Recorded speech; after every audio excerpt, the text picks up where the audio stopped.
আসসালামু আলাইকুম। আজকে আসলাম বড় মেয়ের বাসায়, আমাদের যে সুনুপুনুদের বাসায়।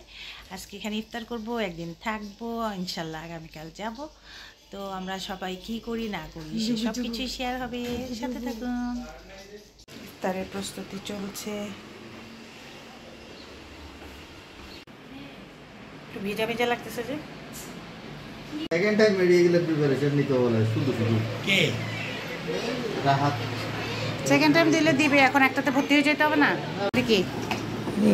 দই দই আমি একটা রাখি এটাও রাখি দেখি সব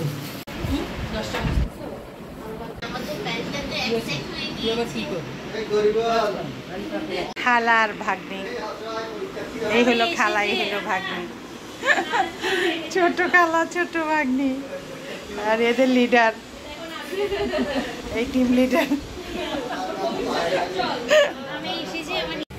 আমাদের এখানে 4:15।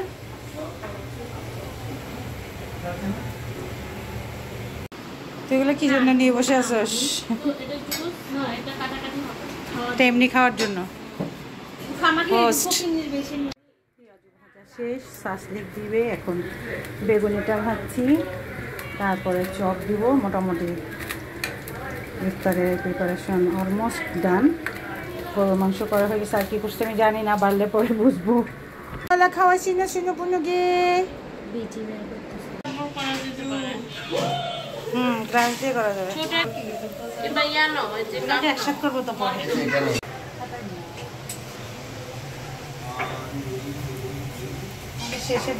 কি বলতে চাও বলো? এভাবে যে তুমি আমার বাসায় এসেও কাজ করছো, এটা লজ্জার আমার জন্য। আমিও ভাই, ওই দিন আমি বলতেছিলাম হাসনাতকে যে আম্মুর বাসায় গেলেও কি আমি বসে থাকি, কিছু না কিছু করি।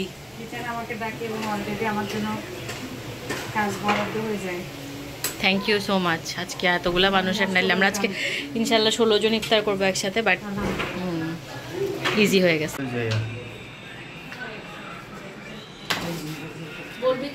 আজকে পুরা ইফতারের ফ্রুটস কাটার দায়িত্ব হচ্ছে মার্জিয়ার উপরে।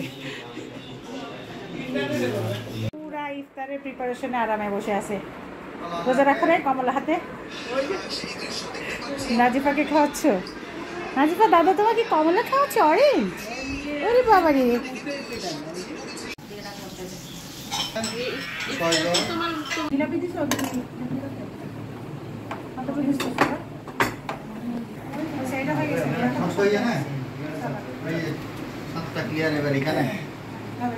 আমার প্লেটটা নিয়ে আসো। পাস্তা দেওয়া হয় নাই।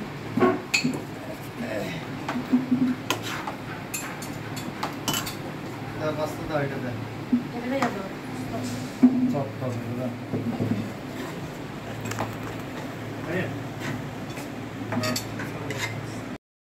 যাক, টাইম মতন সব কিছু রেডি করা হয়ে গেল। ওদের বাসার সবাই, ওর মামা শ্বশুর, ওর ফ্রেন্ড, ওরা সবাই এসে গেল। ফ্রেন্ডের ওয়াইফ, আমার আম্মা, আমার ভাই, ওরা তো এসেছিল। রেফাকে পাওয়া গেল আজকে। ফ্যামিলির সবাই একসাথে ইফতার করার মধ্যে কিন্তু একটা অন্যরকম আনন্দ থাকে, যেটা আমাদের আসলে সবসময় হয় না, কারণ আমার মেয়ে ঢাকা থাকে, আমরা চট্টগ্রামে থাকি। আর এই বছর আমার বোন চলে যাওয়া উপলক্ষে ঢাকায় আসা, যার কারণে একসাথে ইফতার করা হলো। তো ভালো থাকবেন সবাই, দোয়া করবেন আমাদের সবার জন্য। আবারও দেখা হবে নতুন কোনো ভিডিও নিয়ে। আল্লাহ হাফেজ।